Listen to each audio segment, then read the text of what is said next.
Oi, hoje a gente vai conversar sobre um assunto muito, um dos mais importantes que a gente já tratou aqui, que é a responsabilidade das nutricionistas e dos profissionais de saúde quando a gente está falando de alimentação, de relação com a comida, de transtorno alimentar e de obesidade. A minha convidada de hoje é a nutricionista e professora Marli Alvarenga. Marli, muito obrigada pela sua presença.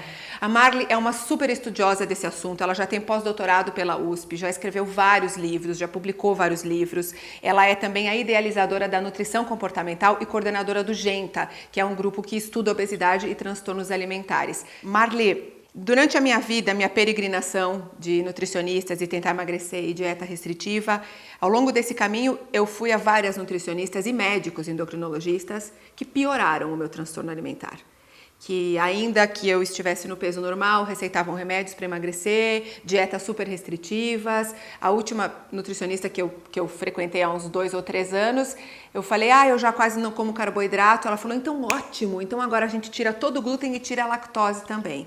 E isso só foi fazendo a minha dificuldade com a comida aumentar, e aí por isso que eu te convidei e eu quero muito conversar sobre isso. O que está acontecendo? Por que muitas vezes o paciente com uma dificuldade ou com uma obesidade vai num profissional de saúde e acaba piorando? Os profissionais acabam dificultando ainda mais a nossa relação com a comida. Isso é uma realidade, infelizmente, né? Infelizmente. Uma questão que nos preocupa muito. Vou falar mais do meu campo, que é a nutrição.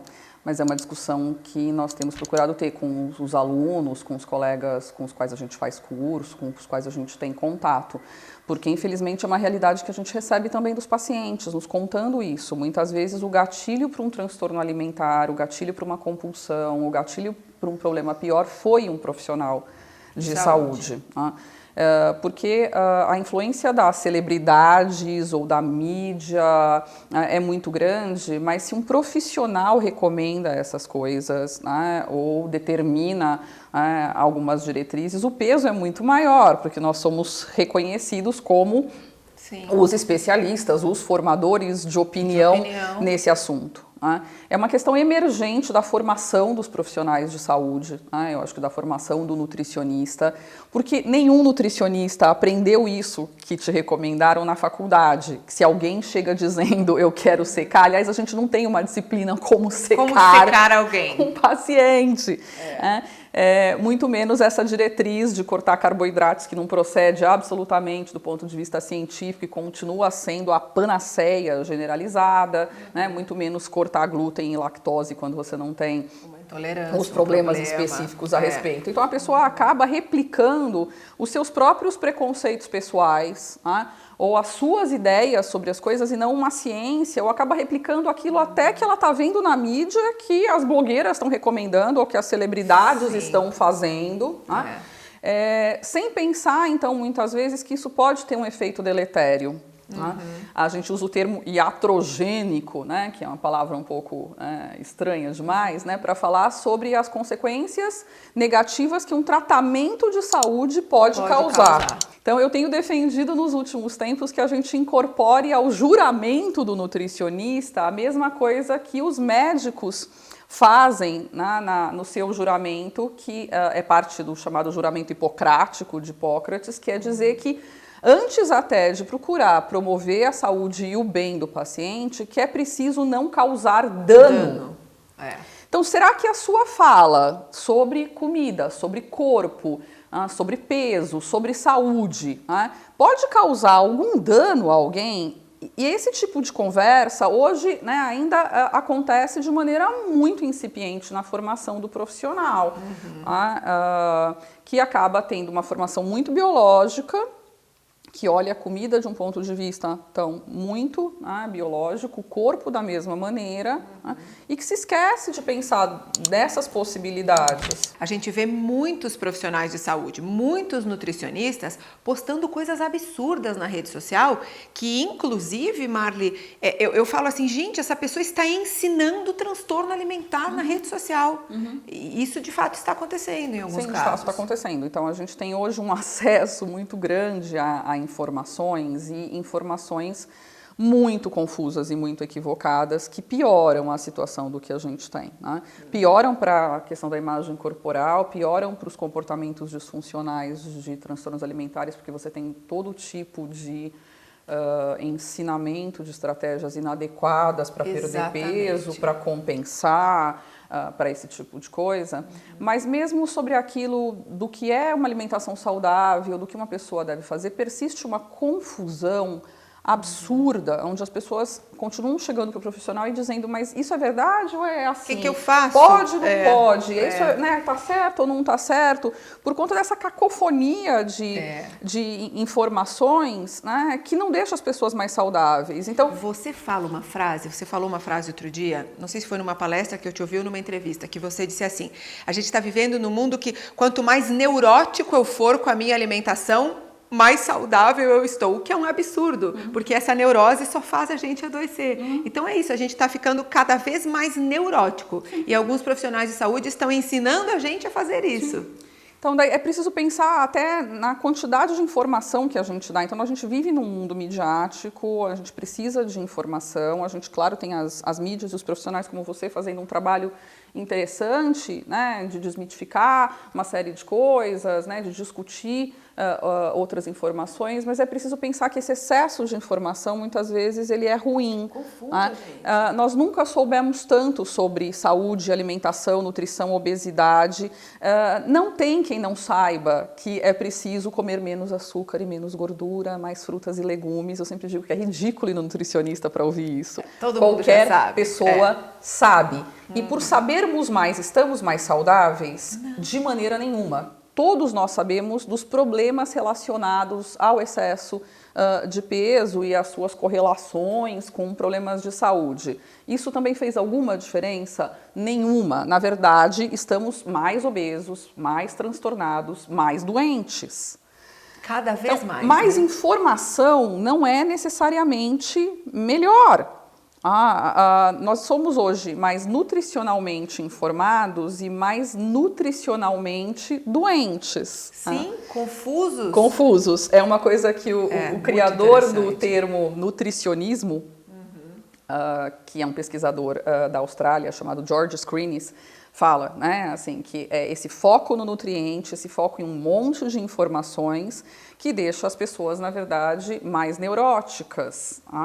Então, não é que a educação nutricional e a informação não tenha lugar, ela tem lugar, mas a gente passa a acreditar muitas vezes que isso é tudo. Sim. E isso não é tudo, senão nós estávamos em outra posição. E é preciso pensar até no tanto de informação que a gente oferece, mas muito mais ainda se essas informações não estão pautadas em ciência e se elas não partem de uma questão de responsabilidade, que é quem está ouvindo o que eu estou falando.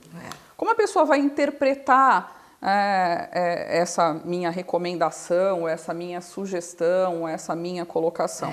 Eu acho que o nutricionista e o profissional de saúde, ele tem que ter essa responsabilidade que você vai postar ali e tem adolescentes lendo aquilo, tem muitas pessoas lendo aquilo, você tem muita responsabilidade. Então eu sempre fico pensando, Marli, a nutricionista que posta uma foto exibindo o tanquinho dela, ela está passando que mensagem para o paciente dela? Ela parou para pensar nisso? Você concorda comigo? Claro. Que é perigoso isso? Claro, tem uma discussão hoje até no Comitê de Ética do Conselho Regional Federal de Nutrição, né, tentando ver como lidar com essas questões hoje todas, porque é muito difícil, né, administrar, né, toda essa exposição, mas para colocar inclusive o que vai ser vetado pelo Comitê de Ética em termos de exposição, né, porque nós não somos modelos de corpo.